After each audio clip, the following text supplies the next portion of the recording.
day 2 sa hotel, guys. Kaming dalawa na lang. Wala na rin yung extra bed namin dito. Kasi, mahinang nilalang yung isa. Charot. Na-evict siya. Oh, ayan. Ito yung view. Papakita natin yung view kasi uwi na kami mamaya-maya. Ah, diba? Good morning, Dubai! Lumpatan. Masya.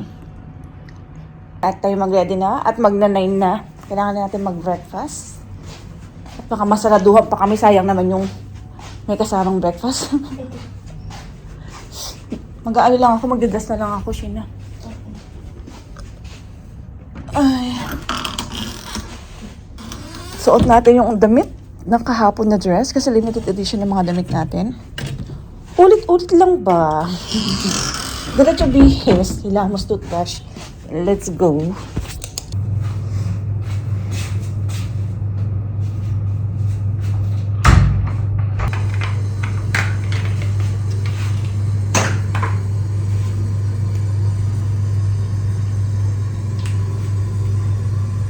Try natin ma-swimming kahit sandali lang.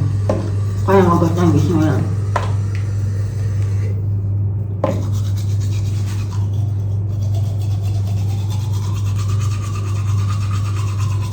Ito yung view sa umaga. Medyo maingay kasi ito ata yung maingay dito, oh. Pero ito yung view niya, guys. Pag sa umaga. Sa balcony ng room namin. Medyo nakakatawa pag tumili pala sa baba kasi nasa 38th floor kami. Ayan, guys. Yes naman na to.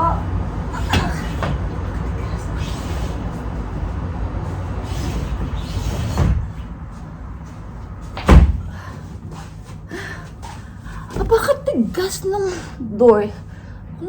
Sakit yung ano ko. Nakakamiss din pala yung bed na maluwang. At hindi yung currently na tinitira namin na partition. Kita naman yung kung gano'n kasigip yung partition namin. Para tuloy napapaisip ko, parang masarap kumuha ng isang room na. Kaya na ang mahal kasi. Hindi naman tayo mag-waste ng ganung pera. Diyos ko, how much, magkano naman din yung salary namin sa sweldo. Salary namin sa work. Di ba, hindi naman ganun kalaki yan talaga. So, parang nakakapanghinayang magbayad ng ganun kalaki. Tsaka na lang sa partition. Total, natutulog lang naman kami doon kasi more ng time namin nasa work. Diba? Kaya sinusulit namin yung ganitong maluwang. And, labas tayo. While waiting kay Sheena. Madilim. Open natin ang ilaw. Nasaan ang...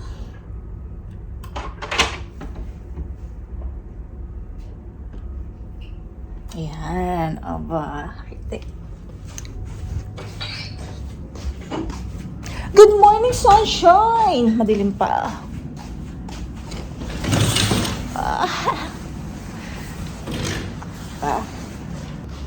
Parang asap na kumuha ng isang room, Sheena. Parang asap na kumuha ng isang room na lang, no? Para maluwang. No? Pwede naman. Kumuha ng isang room. Wala naman akong problema. Mas gugustuhin ko kasi ang Ang maluwag na ako. Kaya nga, diba? Kaysa sa partition, no? Tingin tayo next time. Para makakilos tayo, girl. Kasi ito parang namimiss ko yung maglakad-lakad ng ganito ba? Breakfast tayo, guys. Ngayon may rice sila. Tapos yung scrambled eggs. Sheena, punong-puno ang plato. Gutom yun.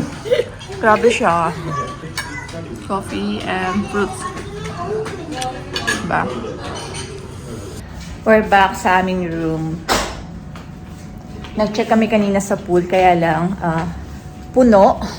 Maraming naliligo. Alam naman ninyo, ang pool hindi siya umaagos ng... naiintak lang yung tubig dun sa pool. So, hindi din maganda pag naliligo sa pool na maraming tao. Kasi mali mo may umiihi doon. Napaka-arte pa naman. Ayoko nun. Kahapon ang sarap maligo kasi walang tao, kami lang. Saka naligo may tanghal ako, tatanghaling tapat. Buti nga, hindi, mainit siya, pero hindi siya, ewan ko, hindi naman ako manangitim, sakto lang. Bili tayo ng ano din. Oh, excited sa gift niya. Excited ako. Excited siya sa gift niya. Niregalo kasi yan hapon ni Sunshine sa kanya. So, dito, capsule na coffee ang kailangan siyan. So, medyo pricey ang capsule. Good luck sa kanya kasi 10 piraso ng capsule, umaabot siya ng 20 plus or 30 plus dirhams. So, enjoy. So, ngayon mag-coffee kami kasi hindi kami nag-enjoy. Yung breakfast na pang coffee doon ay madaling lumamig. Ito may sasakyan naman siya. Mag-coffee tayo! Nagiging mongoloy na ako. Napapansin ko yun. Alam niyo ba't gusto ko maligo? Kasi gusto kong ma-dry yung skin ko. Charot. Uy, ano yan? Brush yun? Macho! Charot lang.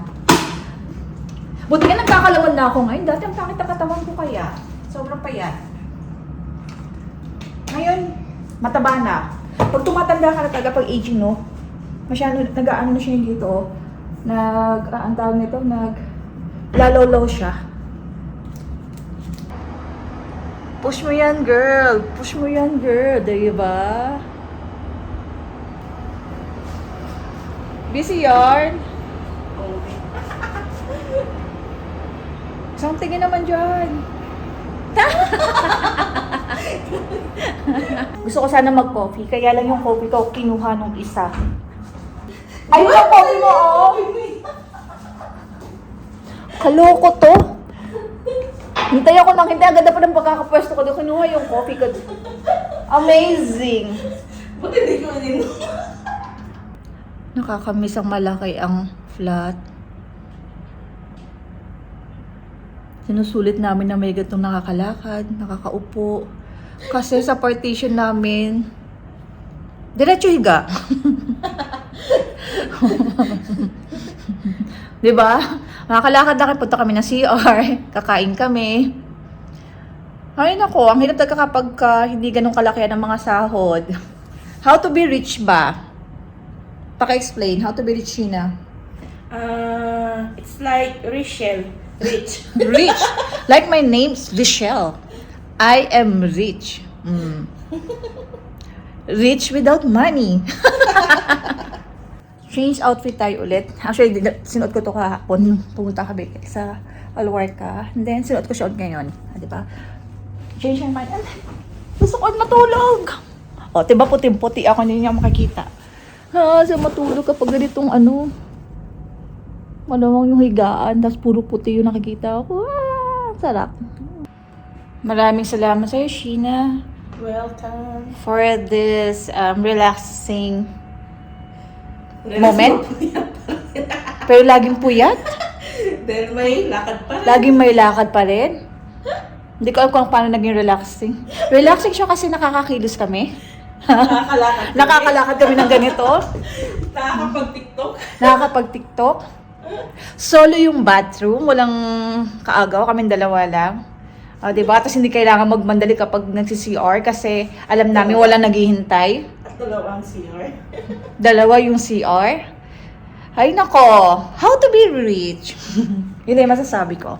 Anyway, sa susunod ulit na vlog, guys. Thank you, Sheena. Welcome. Binalag ko talaga to kasi para sa kanyang remembrance. Diba? Ang tagal ko din nag-vlog, pero nag-vlog ako ngayon. Hindi. Simula nag-check-in kami din, nag-vlog ako ulit. Para may remembrance lang. Yun na.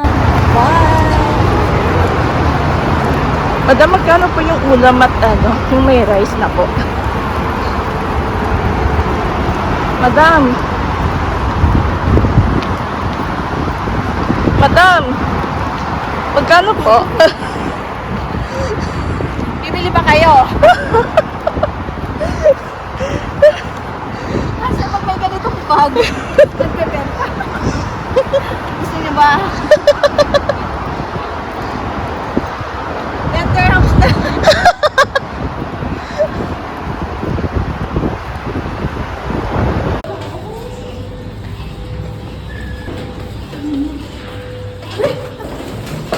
Madam, ubus mo yung bento.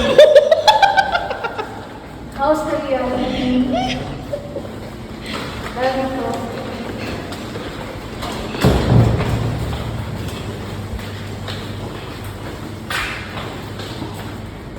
After downsell, this is the reality. Nagbubuk naman po. Di ba? Yung kauuwi lang, ito pa yung mga gamit. Nagpaplano na naman, hindi mapakali sa bahay. Susulitin hanggat mura ang Hotel.